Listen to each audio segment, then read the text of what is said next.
you. Thank you all for joining us. As I said, on this blustery Thursday evening for the Springbird and Waterfowl program. Before I hand things over to Katie Lewis, I do want to just take a moment to first thank our Nature Program Series sponsors, Hancock Lumber and Ragged Mountain Equipment, for their financial support of our programming. I also want to thank all of you who are members of Tin Mountain Conservation Center. That is the best way that you can support us in our mission and allow us to continue our programming. If you're not a member of Tin Mountain and that's something you're interested in exploring, I would invite you to visit our website, tinmountain.org, and in the upper right-hand corner, there is a tab that says support us, and you can look at the different membership offerings. There you also have the option just to support our nature program series, so making a donation just like the jar we have when we had our programming in person. So all of that is helpful in keeping us going. A few upcoming programs that we have, it is spring, so our program lineup is fairly avian heavy. As I said, this Saturday we have our annual Ducks and Donuts driving tour of the old course of the Saco River. Always a favorite, and we do have a few spots left in one of our small groups, so you can find that information right on our website, tinmountain.org, in the calendar section under that Ducks and Donuts item. Next Thursday, we have Will Broussard, one of our board members, will be presenting his spring warbler program. We've been experimenting, and we think we've got the audio figured out, since that is a big part of those spring warblers, is being able to identify their song. So hopefully that will all go swimmingly next Thursday. And we did just set the date for our meeting. We will be meeting virtually again this year. That's May 21st. Nope, sorry, May 19th. Wednesday, May 19th at 7 o'clock, and the Saturday before that, May 15th. We will have a number of small field trip offerings. So we're doing a hybrid model this year of having some in-person field programs, and then the virtual side of the business side of the meeting. Virtual. So we invite you to join us for yes, is it full screen offerings. No. But tonight, as I said, we've got, in advance of Ducks and Donuts, and even if you are not joining us for Ducks and Donuts, it is a great opportunity. These first few bird programs we have are a great opportunity just to brush up on, the birds as they return to the area after the winter. So always helps. We are excited to have Katy Lewis present, who, if you've not met her, she is our research manager. And one of the programs that she heads up is our avian ecology program. And so I am going to go ahead and turn things over to Katy. Okay, great. Thanks, Nora. Can you hear me before I actually? Okay, cool. Mm-hmm. So yeah, like Nora said, I'm Katy Lewis. I'm the research manager here at Tin Mountain. We do a lot of avian research, stream restoration work. And so today I'm going to be talking about some of the species that we will likely or hopefully be seeing on our program on Saturday, our Ducks and Donuts program. So I pulled a lot of the information, so the species that we'll be talking about tonight, from things that have been seen in years past on this same program. So it's obviously a lot of waterfowl, but also some other species, since we're going to be in some other wetland habitats and open field habitats and that sort of thing. I've also included a couple species on here that haven't necessarily been seen in years past, but they are technically still possible to see. So just in case, because you never know, you get an errant bird or something like that, just as a heads up. So before I get kind of into more species specific identification, I wanted to kind of go over some quick terminology. So we talk about waterfowl, and that typically includes the stuff that you usually think about with waterfowl. So things like ducks and geese and swans, but there's also kind of a broader category of birds that a lot of people are really talking about. And that all falls under kind of the waterbirds category, which also includes things like shorebirds and wading birds. So within the waterfowl category also, I want to point out that ducks we often can divide into two different groups, kind of based on their foraging behavior really predominantly. So there's diving ducks and also dabbling ducks. And I'll get into the differences between these two kind of as we go through those different species. But then also included in this kind of waterbird category and potentially birds that we would be seeing this time of year. That includes shorebirds, which is your sandpipers and plovers. Also, woodcock and snipe are in the shorebird category, as well as things like yellowlegs. And then also wading birds, so like your egrets and herons and bitterns. There's also other species within the wading birds category, but we won't be seeing them just because of their habitat and certain things like that. So just a general kind of early spring, which is where we are, water birds in the Northeast. So we have a lot of waterfowl that overwinter in coastal areas. If anyone's ever been to the coast of Maine and taken a look at the eiders and sea ducks out in the wintertime. And then we also see a lot of other ducks in open water in more inland areas. So if you have a pond or a lake that maybe doesn't totally freeze over, there's a hole in the ice, you could get a lot of ducks there.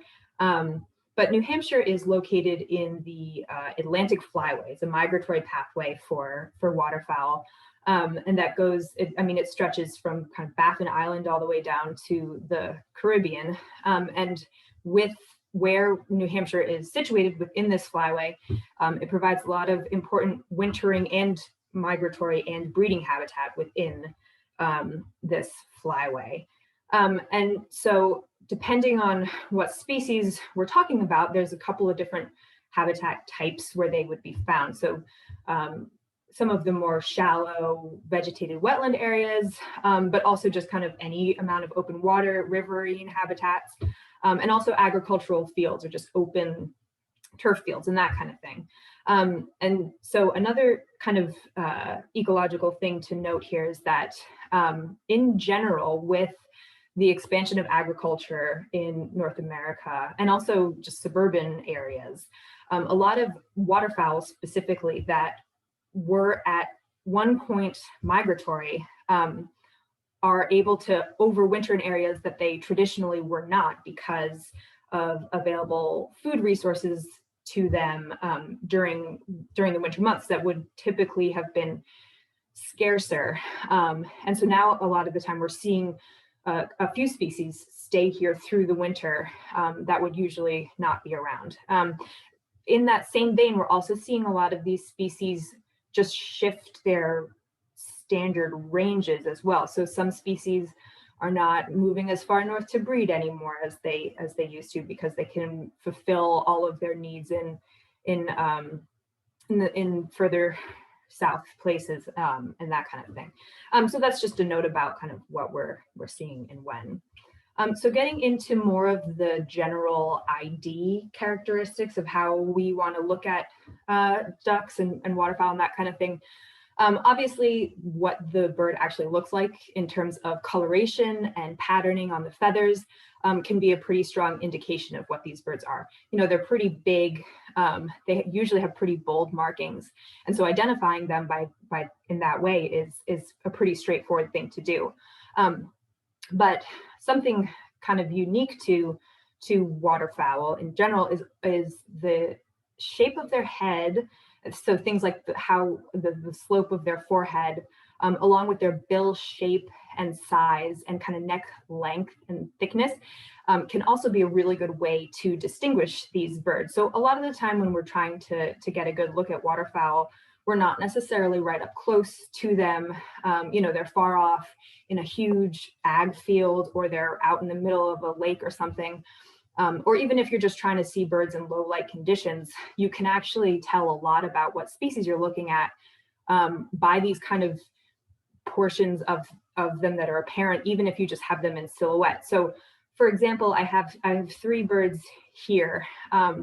This top one is a common Merganser, and you can tell that in large part because of its bill. It's very thin, it's got a little hook right there, along with its head shape. Similarly, this bird right here is a ringnecked duck, and you would be able to tell that in silhouette because it has a pretty uniquely peaked and tall head. And then this bottom one here is a Canada goose, and you can tell that from kind of the long neck and the shape of the slope of its forehead, that sort of thing. Another important characteristic to consider when you're trying to identify these kinds of species is also the habitat and behavior. So like I mentioned, even within the duck category, you can tell a lot based on how they're foraging. So as I mentioned, there's dabbling ducks and diving ducks. And that is a lot of how they are foraging for food, whether they're going completely under the water and actually swimming underwater, or if they're just kind of at the surface with quick little ducking in under the water to get at food, that sort of thing.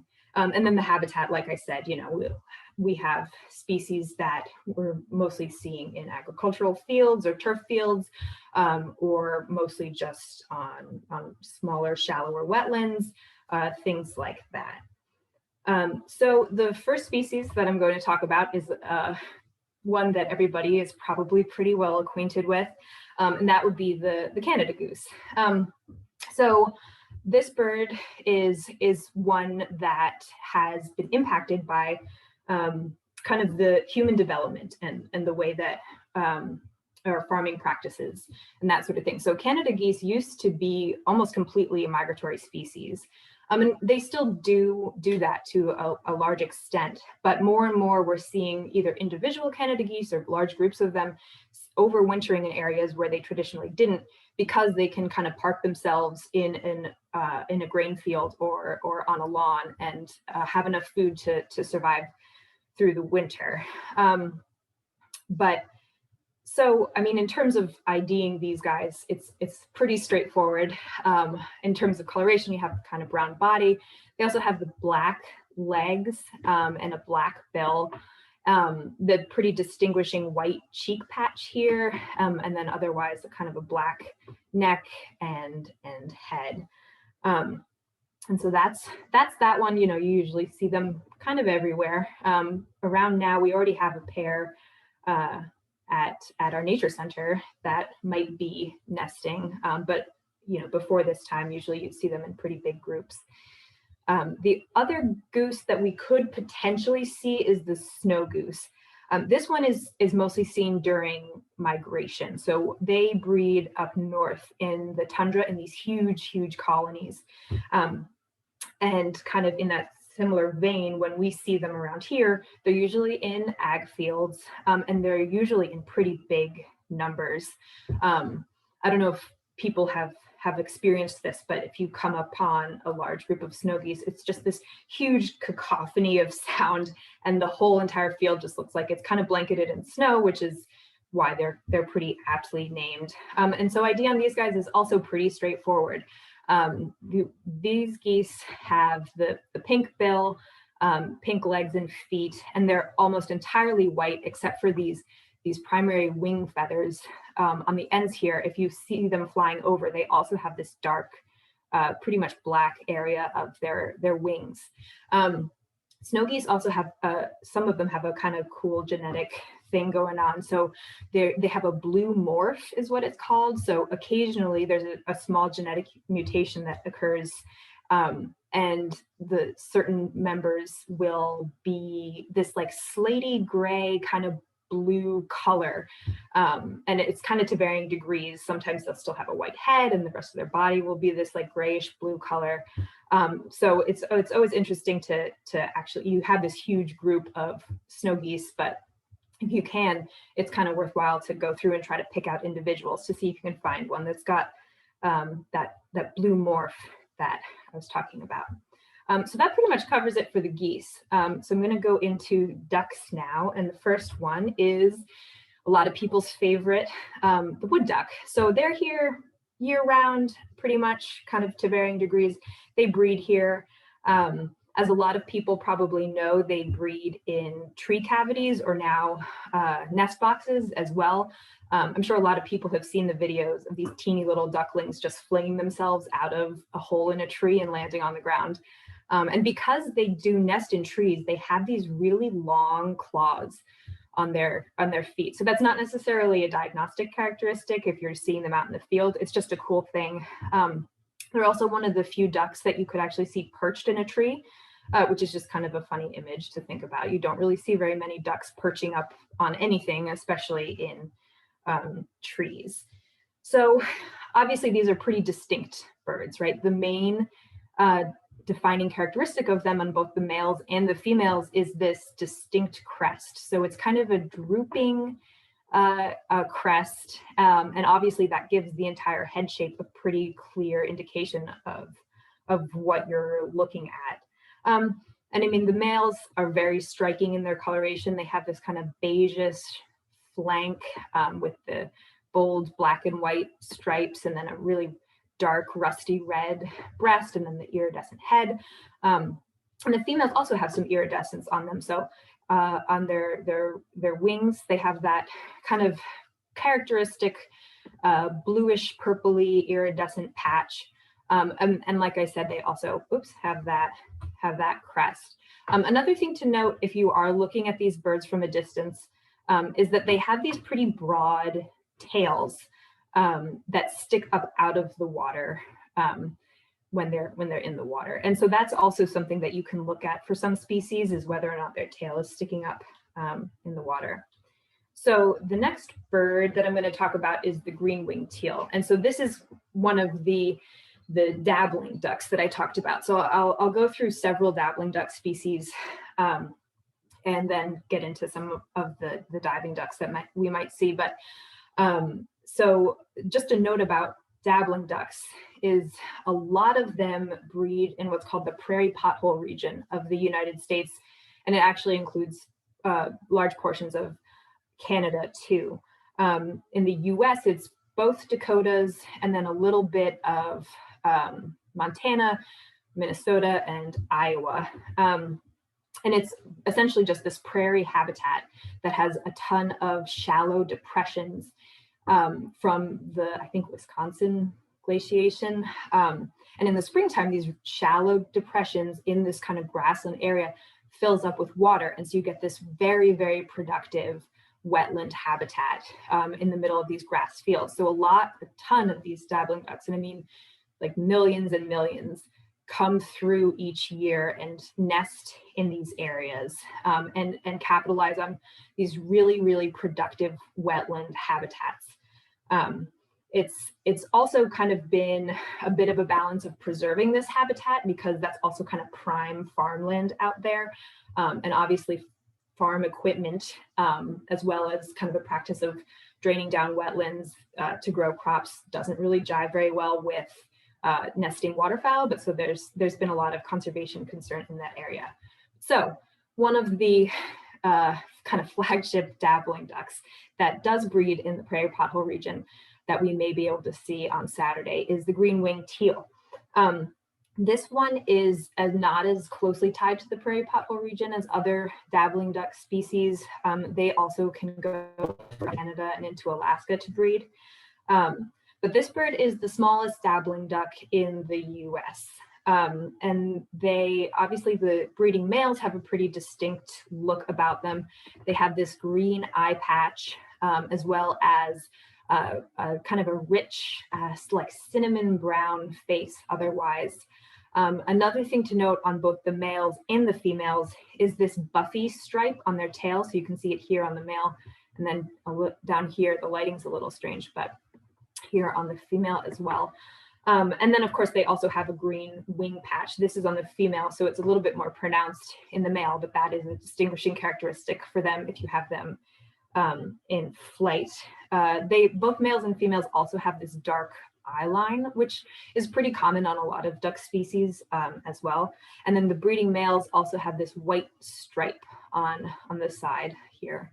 And they have kind of a rounded head, if we're going to talk about head shape. But that doesn't end up being a really great way rounded heads are pretty common with the dabbling ducks, so it's not a super great way to distinguish them. So then the next species that I wanted to discuss was the blue-winged teal. And so this bird is a little bit bigger than the green-winged teal, but not by a whole lot. So it's, I mean, if you're having trouble distinguishing them and are just trying to do it by size, it can be a little bit difficult to do if you don't have the two of them side by side. But so this is one species that definitely is closely tied to breeding in the prairie pothole region. And they again have that pretty round looking head.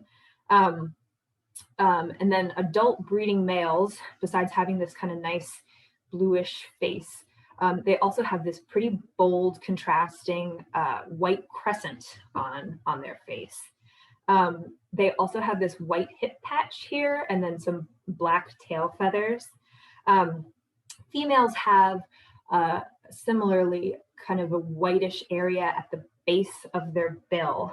And then they also have these white arcs kind of around this darker eye line on their face. And then you can see here in flight, obviously the blue winged that they get their name from. There's the blue wing for the blue-winged teal, even though they also do have green on there as well, but that's okay.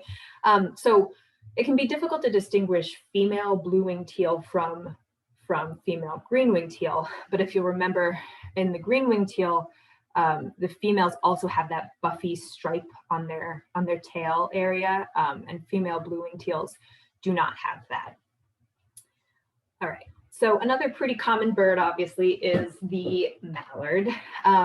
So this is kind of an interesting species because they are so common in these areas, but they are actually declining in some parts of the US. And kind of along with that, they used to not be common in the East at all. They are more of a Western species, but with that, it was kind of a twofold thing. So agricultural expansion allowed them to push further east. They had more resources available to them. And coupled with that, there was a pretty concerted effort by hunters to establish populations in the east for the purposes of hunting. And that was actually done in large part also through raising up a Eurasian breed of mallard as farm stock. And so wild populations of mallards today actually are pretty interbred with this Eurasian farm stock. And there's been a lot of research into whether the farm-raised birds are really capable, their kind of genetic makeup, whether or not that impacts the wild mallard ability to survive when you combine that DNA. So that's just something interesting about a pretty common bird. So, I mean, in terms of identification, like I said, they're pretty common. I kind of feel like, since they're so common, you don't really necessarily, you see a lot of them, so you're not necessarily appreciating them. But the males especially are a pretty striking bird. They have this really vibrant iridescent green head and this really bright yellow bill. Otherwise, they have this kind of pale body, but they've got these cool little curly bits to their tail feathers, and then a little bit of a white ring around their neck. And then the females are kind of like, I mean, we've already seen a lot of these female dabbling ducks are just kind of brownish and mottled. It's good camouflage when they're sitting on a nest, that sort of thing. But they also have an orange bill with a kind of a black spot or splotch on them. So a similar species in terms of physical characteristics is the American black duck. It looks pretty similar to a female mallard, but you can see that it's kind of a darker bird overall, and it's also, there's kind of less patterning than the female. Mallard, they also have this yellowy kind of olive colored bill, as opposed to the female mallards, which have that orange bill with the black spot in it. And then they also have that kind of iridescent wing patch here. So something that is also a possibility to see are these mallard and black duck hybrids. So they do interbreed. They're very similar species. And so sometimes you'll see a bird that's like not quite mallard, not quite black duck, has characteristics of both. And so then chances are with that, you are seeing some kind of hybrid. And there's also been a lot of research that's gone into why American black ducks are declining, because there is some thought that mallards are outcompeting them for resources because they are thought to be a little bit more aggressive, and whether these hybrids are coming back and breeding again with black ducks, and so they're kind of messing with the population structure and genetics. But there's not a ton of evidence that the hybrids at least are going back and breeding with just full-on American black ducks. So there's that. All right, next species is in terms of ducks and donuts is not super common, but it's still a possibility. It has been seen in years past, and that's the American widgeon. And so this is a very cool looking bird. They're pretty compact, and the breeding males have this green eye patch, a lot like the green-winged teal, but they also have this white forehead and top of their head, which kind of makes them look like they're balding a little bit. Colloquially, they're referred to as bald pates because of this white patch on the top of their head. They also are another one with a pretty rounded head. And both males and females have this very, very pale bill. It's almost bluish, grayish blue. And so that can be a good diagnostic characteristic as well. And then the males have this white patch followed by the black tail feathers. Females also have this kind of dark eye smudge right here. And then if you see one in flight, you'd be able to see this white and kind of black and green wing patch here for the widgeon. So this next species is one that has not been seen in years past on our Ducks and Donuts trips, but they can be seen with, they're pretty commonly seen with widgeon. And so I wanted to include them just because, who knows, we might be able to see them. So this is another one though that is would mostly just be seen during migration. They're another prairie pothole region breeder. So the males have this very cool, intricate pattern on their breast here, and then they have these very finely tapered wing coverts that are kind of smooth looking. These birds also have pretty heavy looking bills. I'm probably going to say that a couple times about a couple different species. But then the other major thing to think about with gadwall is they're super high and kind of flat foreheads. So this is another one where if you're looking far off, you could potentially be able to tell based on their head shape, because it's almost a right angle, this forehead, and that is a distinguishing characteristic for gadwall. The other thing is the females have a bill that's pretty similar to female mallards. It's orange with that black spot, but the males have a black bill. Okay, so the next species is also kind of we're probably not going to see a northern pintail on Saturday. And that is because they, again, are a prairie pothole breeder, but they are also super early nesters. So they're probably already gone. They've been seen in the area before in like late March. So it's technically a possibility we might have a straggler or two, but they usually get out into their breeding territory right almost as soon as the snow melts and they can start building a nest. So they're probably all already gone, but I did want to talk about them because they're just a really cool looking bird. Northern pintails are usually described as these very elegant birds, which you can tell from the pictures. I mean, they have these super long necks, and the males have their kind of long, elegant tail, which is, I guess, why they're called pintails. The males, you can also tell they have this kind of darkish brown face, and then the white stripe that comes up their neck. Both males and females also have kind of a more fully blue bill, with varying degrees of black kind of splotching on there. So that's the pintail. It would be very cool to see, but like I said, we'll see. So next up is the northern shoveler. So this is another super cool duck, obviously mostly because of its bill. And so when I talked about kind of telling birds based on their bill shape and size, this is one where even if you have kind of not a great look at them, you'd be able to tell if you had this bird. It's got a really big bill that is in the shape of kind of a shovel or a spoon. And they use it in a very cool way. So the edges of this bill have these kind of comb-like or spike-like projections, and they use it to filter feed. So when I mentioned dabbling ducks, the act of dabbling is kind of, you see a duck and they'll have their head in the water nibbling at various things, but the northern shoveler will actually filter out sediment. It'll put its head in the water or the mud flat or whatever and kind of shake its head back and forth, and filter out the sediment and get at whatever it's eating, the invertebrates or the vegetation. So that's obviously like the primary way that you tell if you have a northern shoveler.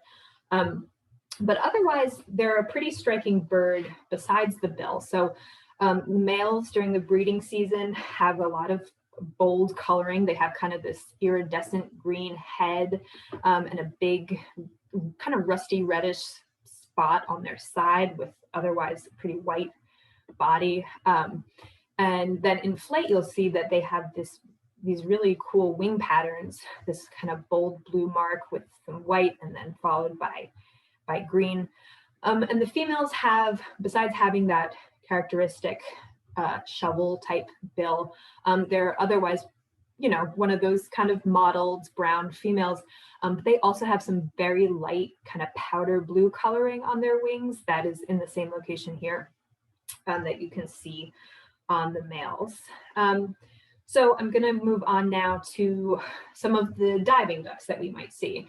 And so as the name implies, diving ducks often forage kind of fully underwater. They dive totally underneath the water, where with the dabbling ducks, you mostly see them eating at the surface of the water, or they will duck in and go underwater, but diving ducks actually kind of swim underwater. And so because of that, usually they have larger feet and shorter legs that are set back further on their body, and then that acts kind of as a propeller to get them through the water. They also, a lot of the diving ducks tend to feed more on fish rather than the more of the vegetation and invertebrate species that dabbling ducks feed on. And so the first species is the hooded merganser. We actually have a pair here at Tin Mountain on our pond right now. I don't know how many years they've been here, but we do typically have a pair that comes back every year and nests here. So obviously, hooded merganser, a main defining feature of them is this big crest on the back of their head for both the males and the females. These birds actually nest in cavities like the wood duck. So that's just an interesting tidbit there. They have this very, very thin serrated bill that you would be able to tell from a distance, even if you really just had a silhouette. The other thing about these guys is that their tails, like the wood duck, are often raised up in the water, but not always, like you can see in this picture here. But again, the main characteristic that you're going to be looking at is this big crest. And you want to notice too how the shape of it differs from the wood duck as well. And so then the other diving duck that we might get is a common merganser. And so this was one of the birds that I had pulled up on the slide that showed the silhouettes. And so again, you'll see that kind of very thin tapered bill that does have those serrations on there for gripping their food. The males are mostly white and have that kind of cool green iridescent type of head. And then the females have more of a reddish head and then a gray body. They're also a good bit larger than the hooded merganser. I haven't brought up size a whole lot in determining these different birds because often if you are trying to get things down to size to determine what species you're looking at, it's not super helpful if you don't have the two species side by side because it can kind of be a subjective type of thing. But for those of you who have seen these birds, they're definitely a lot bigger than hooded mergansers. They also don't have the hood that the hooded mergansers do. So the next bird is the ringnecked duck. And again, this is another one that I pulled up the silhouette for because they do have a very distinct, very tall, peaked head. This bird of the diving ducks is also, you're more likely to see them in shallower wetland areas during migration than other diving ducks, which you see a lot more on rivers or coastally. They are called the ringnecked duck because they do technically have a ring around their neck. You can kind of see in this picture that there's an area of this kind of more chestnutty brown color on this duck, but it's up against this darker black coloration, so it's not really well seen. And when they were naming this duck, they were doing it primarily from museum specimens. And so if you have one in your hand and it's not moving, then maybe you can see that a lot better. Typically in the field, you're not really going to be able to see that, but it is technically there. It does technically have a ring around its neck. So again, in both the males and the females, that tall peaked head is pretty characteristic of them. They also have a white ring around their bill. It almost looks like their bill is outlined in white in both the males and the females. So that's another good way to tell what you're looking at. And the males also have this kind of whiter spot here on their side that kind of grades into more of a gray flank. And so if you have a good look at them and are going based on color, that's also a good way to tell what you're looking at. So next up is the common goldeneye, which obviously that goldeneye right there is a good indication if you're close enough to see it. They have a pretty big head in comparison to the rest of their body. So that can be something that you look for in these guys. But otherwise, the males have this white cheek spot that is circular.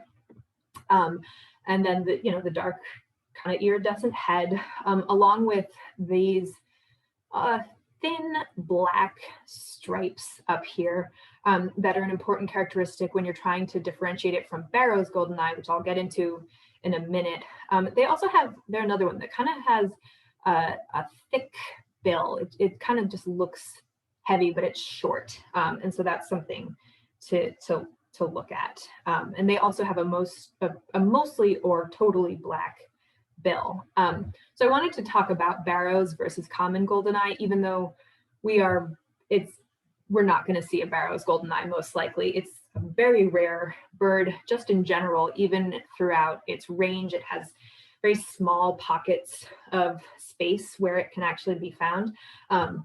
But just to talk about the differences between them, Barrow's goldeneye has this kind of crescent-shaped spot on its face, this cheek patch almost, whereas that common goldeneye has more of a rounded area. And then additionally, they have a lot more black on their bodies. So whereas the common goldeneye has these just kind of thin black stripes, Barrow's has, they're kind of white spots set against a black area. In terms of distinguishing the females, apparently I think, or maybe Barrow's has a darker bill on females, but that is so totally subjective. That's probably not a great way to tell the difference between the two of them. So now I'm going to get on to some shorebirds that we could potentially see. So the first is the killdeer, and this is a pretty common bird. They nest in agricultural fields, really kind of any open habitat. So agricultural fields or a lawn that is more open. They also have been known to nest on gravel rooftops, but apparently gravel rooftops are not all that common anymore. So in more kind of like warehouse type of situations, but that's not really a common practice anymore. So it's actually kind of eliminated a source of nesting habitat for them. But if anyone has ever come across a killdeer nest and you flush an adult off, you've probably seen them do this broken wing display. And so that idea is to kind of lure a potential predator away from the nest with a bird that is, showing that it could potentially be vulnerable or easy to catch. So it's trying to lure predators away. In terms of identification, the main kind of characteristic on them are these two pretty bold breast bands that they have. They're also a pretty tall and slender bird, and they have a pretty long tail as well. So that's often how you'll be able to tell them. So other potential shorebirds that we'll see, one is way more likely than the other. So the first up is the spotted sandpiper. So obviously aptly named, it's got all kinds of spots on it. And they do breed in New Hampshire. Something interesting about them too is that female spotted sandpipers often are the ones to defend a breeding territory, and the males will often incubate and then care for the young. Another kind of diagnostic way to tell a spotted sandpiper is the way that they fly.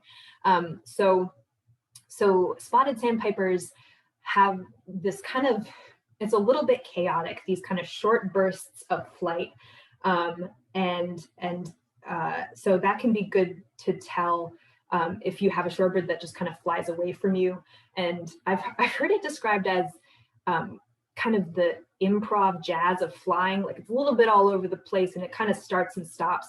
And so that can be a way that you tell a spotted sandpiper.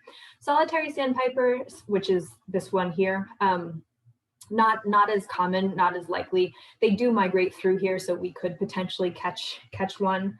And they're similar enough to the spotted sandpiper, but they obviously don't have that clear spotting down on their breast and belly. And they also have a complete white eye ring. So this area around their eye has a pretty bold white area around them. Otherwise, both of these birds kind of have kind of an olivey brown color to them. But like I said, if we're going to see one, it would likely be the spotted sandpiper. And so then the other shorebird that has been seen in years past, so that we could potentially see, is the greater yellowlegs. So these guys breed in boreal bogs in Canada, so we might catch one as it's on its way up there. But this is another pretty tall bird. It's got a long neck, a relatively small head in comparison to its body size, and then obviously the bright yellow legs that it's named for. There is also a species called the lesser yellowlegs. It's just a little bit smaller. You can tell them apart by their call, but if you're just looking at one, they can be pretty hard to distinguish, because again, that's just that size comparison, which isn't super reliable if you don't have the two of the same birds side by side. The next bird, I'm going to get into the wading birds now. So first one, probably a lot of people know, they've all probably seen a great blue heron standing in some shallower habitat and stalking some fish or frogs. They can move pretty quickly, but they're here year round. Obviously, they're very tall and are this very beautiful kind of bluish, grayish, slaty color all over. And they have a pretty big bill or beak. And so that's that one. That's a pretty good one to see stalking the edges of ponds and that sort of thing.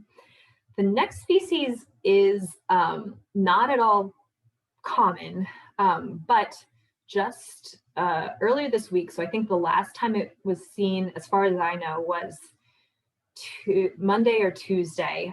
There has been a cattle egret hanging out on some of the turf farms on McNeil Road, which is right on our route for Ducks and Donuts. So I thought I'd bring it up. This picture is actually a picture of the specific cattle egret that is on McNeil Road. So we could potentially see it. It was seen earlier this week. It might be gone by now, but it's a possibility. So in terms of the distinguishing characteristics, obviously all white, but it's a lot more compact and kind of stockier than a lot of other egrets and herons. It has kind of a shorter, thicker neck and a very thick bill as well. So hopefully it'll still be there by Saturday. We'll have to see, because that would be a cool guy to get. The next kind of wading marsh bird that we could potentially see is an American bittern. So these birds are often heard, not seen, because they're super well camouflaged, and they're also very secretive. So they're usually in pretty dense vegetation. They also have this streaking on their breast, and that goes all the way up their neck. And to camouflage, they'll stick their head straight up with their beak pointing towards the sky, and they'll sway a little bit. And so it'll look a lot like, reeds or cattails or whatever. So they are very well camouflaged. They're pretty difficult to see. But their call is pretty distinctive. It's been described as kind of a giant taking a big gulp of water. It's like this very deep kind of water droplet sound. And so a lot of times you can hear them, but not necessarily see them. Another cool species that has been seen in years past is sandhill crane. So they're often seen in large flocks in these big open agricultural fields. And they're obviously big. That is the main, especially around here, that is kind of the main diagnostic characteristic. If you're looking at a field of giant birds, then this is probably what you're looking at. They're super heavy bodied, right? Like they have this big body and these kind of big, thick legs. They're grayish kind of overall with that white kind of or red kind of crown there at the front. They also have the very distinct bugling call. That's very cool to hear. So that's also a possibility. So I also wanted to run through just quickly some of the non-water bird, kind of bigger waterfowl species that we might see that have been seen in years past. And this is not an exhaustive list, it's just a couple highlights. So since we'll be in some kind of wetlandish type habitats, we'll likely hear or see some red-winged blackbirds. Obviously, mostly blackbird with that kind of reddish wing area. Very thin, pointed beak is another important thing to note with these guys. We might also see things like belted kingfishers that are often seen in kind of river and pond habitats. They build their nests in the banks. They kind of burrow to build their nests in the side of stream banks or just kind of large piles of dirt. This picture is actually of a female. The females have this rusty reddish band and the males don't. They're just all white there. Another species that we could see, since we'll be in wetland habitats and kind of field habitats, is the northern harrier, which at one point was called a marsh hawk because of where it builds its nests in kind of these grassy, marshy areas. These birds are also often called the gray ghost because and you'll often see them kind of hovering low over marshy habitats. They look a little bit like owls, just with their kind of shorter neck area and everything like that. So that's also a possibility. The next kind of suite of birds, since we're going to be in sort of grassland agricultural fields, we could also see some common grackles, that kind of big iridescent bird, along with some European starlings. It's also possible that we'll get some eastern bluebirds. So around now, they might still be a little bit drab, but they'll be starting to get that kind of orange contrasting with the blue color there. And since we are going to be in some kind of grassy fields, we might also get some ring-necked pheasants that were put out there for hunting purposes. And we may also get American kestrels, which is a very small falcon, super cool bird. We actually just put up a bunch of nest boxes for them along West Side Road, and have already had a few checking them out. So hopefully we'll have some successful nests in those boxes.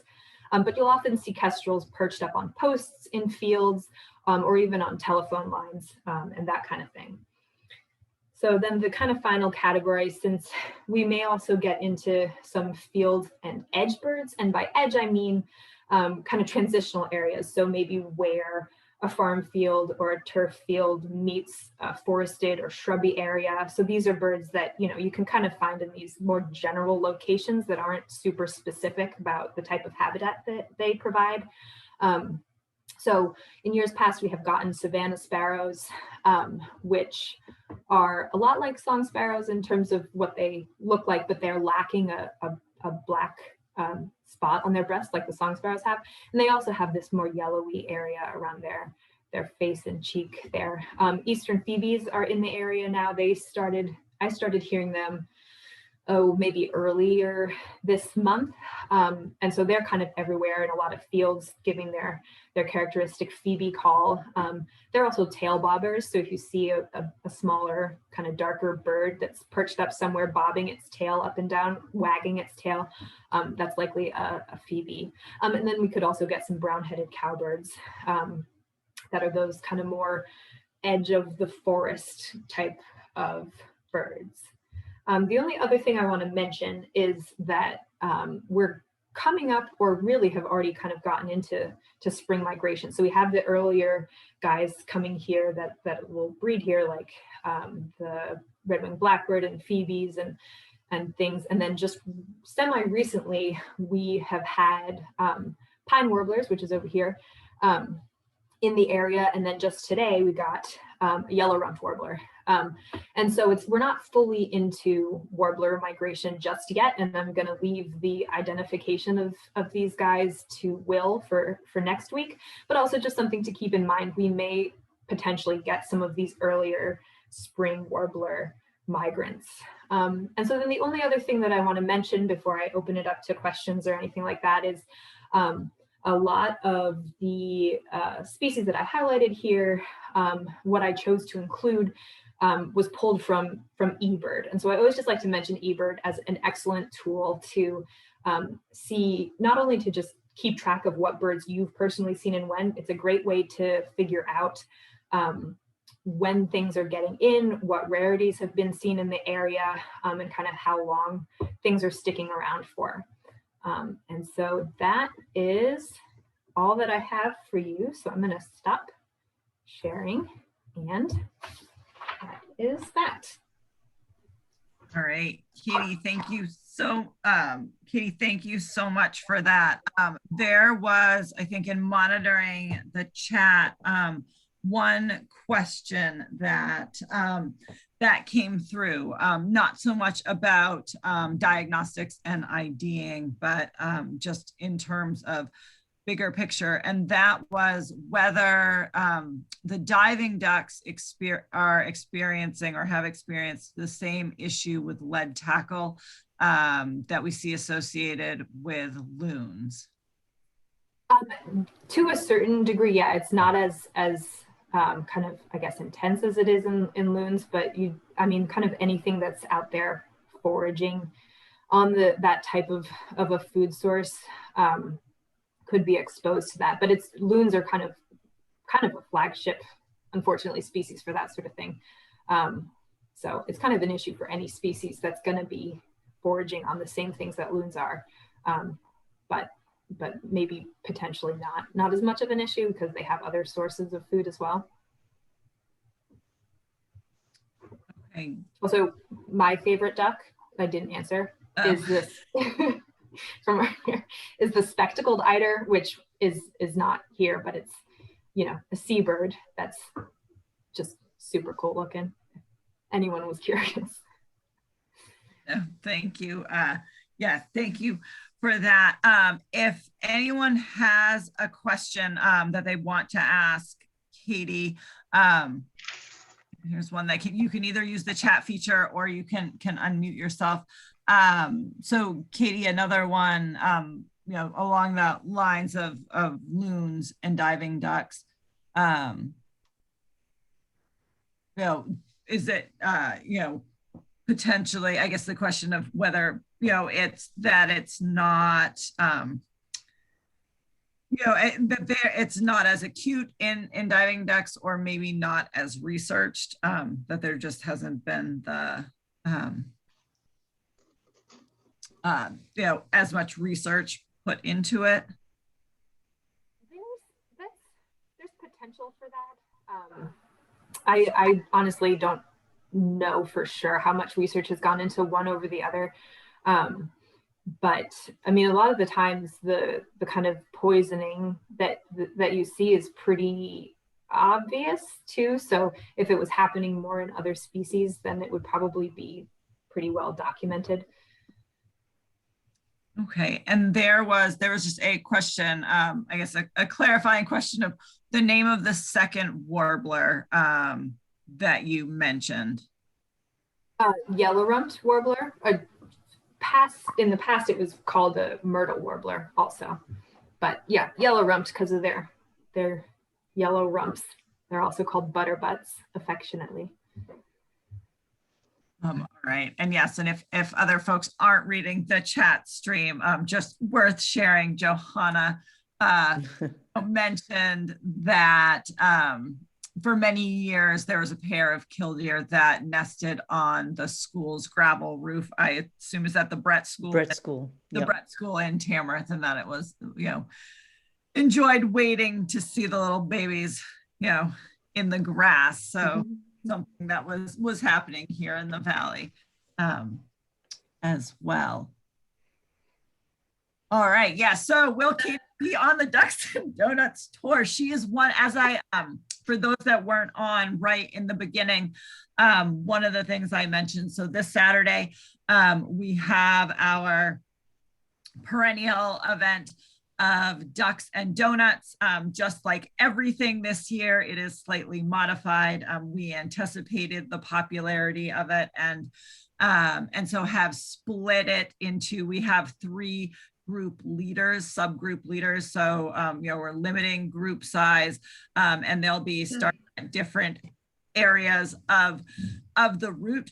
Katy and Lori will be leading one group, and then board members and avid birders, Will Broussard and Rick Stieber will be leading our other 2 groups. So yes, there will be about a dozen folks that will be. And every group has donuts. Yes, and yes, most importantly, all Just clarifying that, yes, right? We'll have donuts. No The coffee. same donuts. I ordered them today. Yes.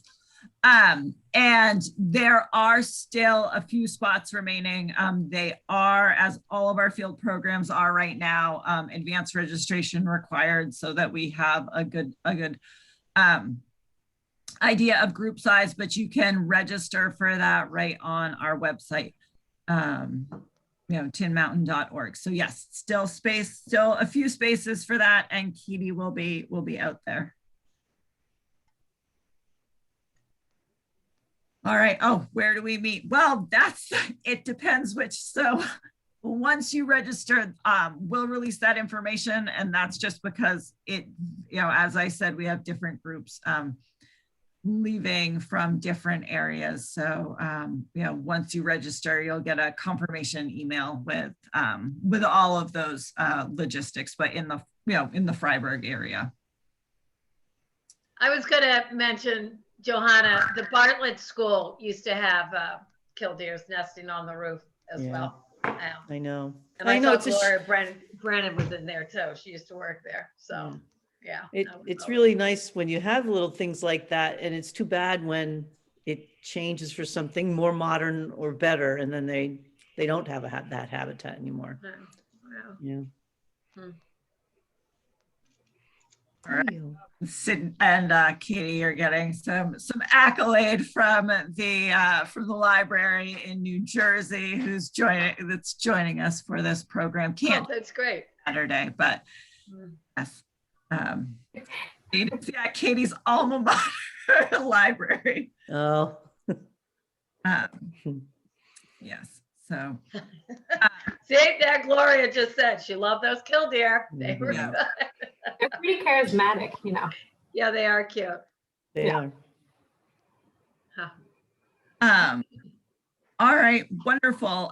If anyone has any final questions for, for Katy, please feel free to just unmute yourself and ask them directly or type them into the feature. As I said, a few spots left for Ducks and Donuts. And then next Thursday, we've got, because it's avian, it's that avian time of year, we have Will Broussard, who will put you through your paces with the spring warbler overview. So yes. All right, hopefully we Thank you, Katy. Thank you, Katy. That was really, really good. I enjoyed it. Very good. Thank you. I know, yes. And just a reminder, because it is tricky, but one of the silver linings, as I say, of virtual programs is that we're able to record them. So if you can go, it will be up, by this weekend on our YouTube channel, and it's a great way to go back through and brush up or just remind yourself of specifics on a particular bird. So those should be available. Either hopefully I'll get that uploaded by tomorrow, but Will's program as well will be up there. So thank you all for joining us. Katy, thank you so much. And yes, we have a wish list apparently. So Right. for Saturday.